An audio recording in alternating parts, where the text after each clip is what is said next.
घरं मंजूर करण्यात आलेली आहेत।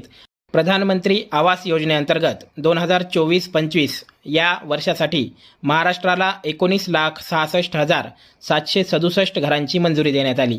तसेच प्रधानमंत्री जनमन योजनेअंतर्गत 40,000हून अधिक घरे देखील मंजूर करण्यात आलेली आहेत। कोणत्याही राज्यापेक्षा दिलेली ही सर्वाधिक संख्या महाराष्ट्राला यावर्षी मिळालेली आहे।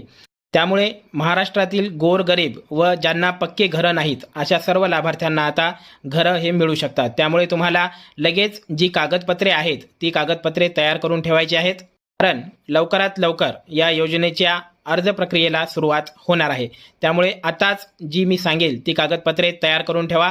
अपडेट काय आहे आपण बघूया। बघा, प्रधानमंत्री आवास योजना ग्रामीण अंतर्गत प्रति लाभार्थी दिले जाणारे अनुदान या ठिकाणी सांगण्यात आलेलं आहे। प्रत्येक लाभार्थ्याला या ठिकाणी अनुदान हे निश्चित करण्यात आलेलं आहे। तसं मुख्यमंत्र्यांनी यावेळेस जाहीर केलं होतं, देवेंद्र